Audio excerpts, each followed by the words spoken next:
L'Église est-elle sainte?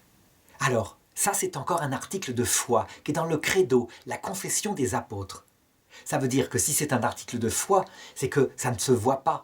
Et effectivement, lorsqu'on regarde les hommes d'Église qui sont là, on constate quoi? Eh bien, tous, sans exception, sauf la Vierge Marie qu'on ne voit plus d'ailleurs.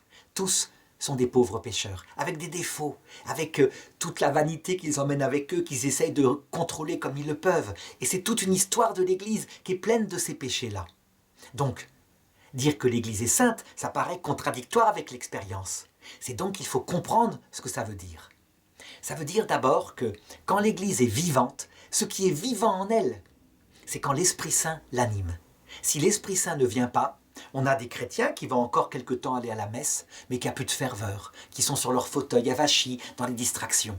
Si l'Esprit Saint vient, tout d'un coup, même malgré les péchés et les distractions, on a envie de connaître le Christ, de mieux l'aimer, de mieux se tourner vers le prochain, d'être plus humble. Donc, elle est sainte en tant que l'âme qui l'anime, qui lui donne vie, c'est l'Esprit Saint. Il est saint. Et puis, deuxième sens, cette Église faite de pécheurs en marche, c'est nous. Elle est en train d'être conduite par ce même Esprit Saint qui inspire la hiérarchie et nous-mêmes vers la sainteté parfaite. Ça veut dire qu'elle est en chemin de purification. Et ça, ce chemin de purification, c'est un saint chemin.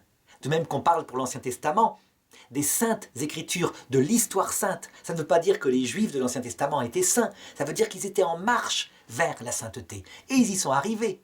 La preuve, c'est que Moïse, cet homme dur, cet homme qui, s'il venait actuellement, serait considéré comme le pire des djihadistes, avec des ordres de génocide, des empalements de gens qui ne lui ont pas obéi. Eh bien Moïse, il est avec le Christ. Il apparaît le jour de la transfiguration. C'est donc qu'il s'est purifié de cela, qu'il est devenu un homme doux, un homme humble, un homme qui suit complètement le commandement de Christ de ne plus prendre l'épée.